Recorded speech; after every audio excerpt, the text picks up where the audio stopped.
small town in central Virginia, the best way to pass the time is to get a boyfriend.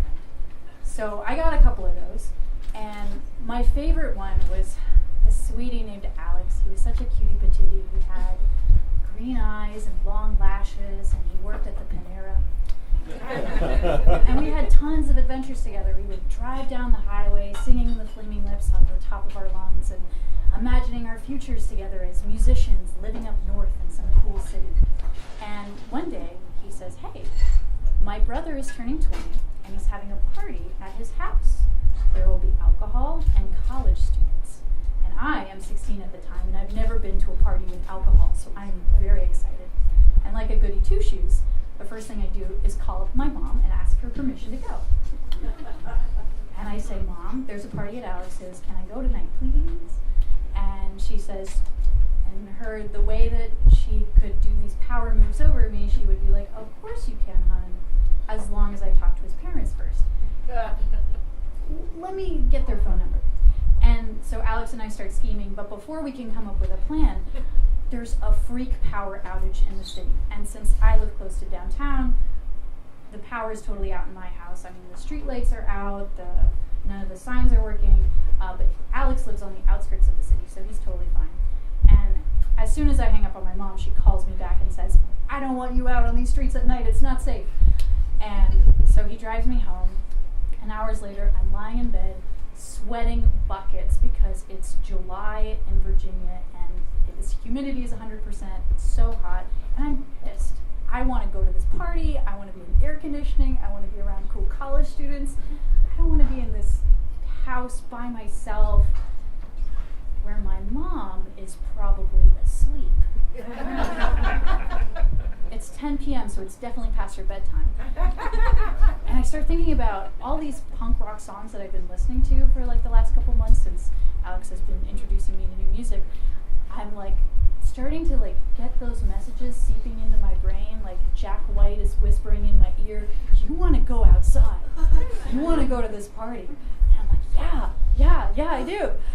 And so what my mom doesn't know won't hurt her, so I start toeing down the stairs. But before I can leave, I remember about the security system.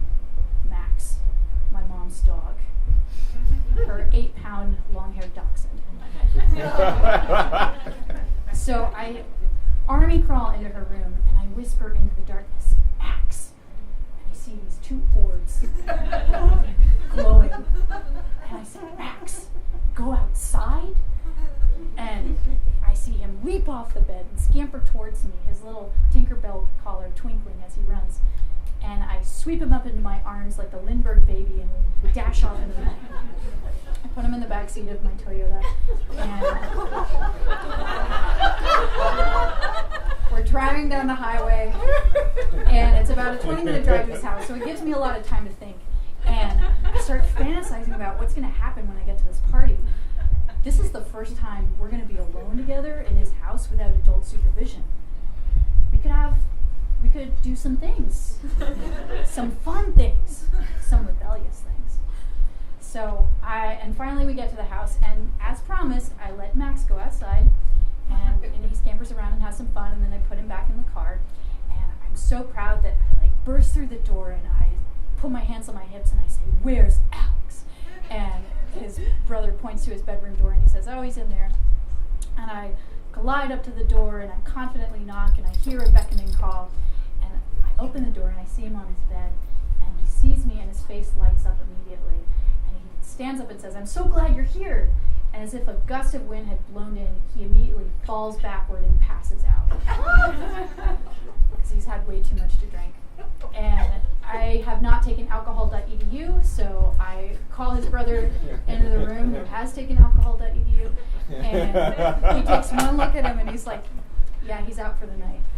And I am so mad because all of my expectations have fallen to the ground, and I'd like to say that like the moral of this story is I learned that sometimes fantasy runs faster than the vision of what the reality is, but I keep making that mistake, so that's not the moral of the story. The moral of the story is as soon as I get into my car, I'm really upset because I feel like I've just wasted a ton of time and some gas, and hopefully my mom doesn't figure out that I've gotten out of the house, but as I'm driving home, I put on one of the mixed CDs that he's made for me, and the first song is Vagabond by Wolf Mother, and if you don't know it, you don't have to, but it starts off with like this really confident beat of a drum, and somehow like the beat of that drum makes my heart start to beat faster and more confidently, and as I'm driving down the highway, all the lights start turning green, and I know that even if the whole party was a bust,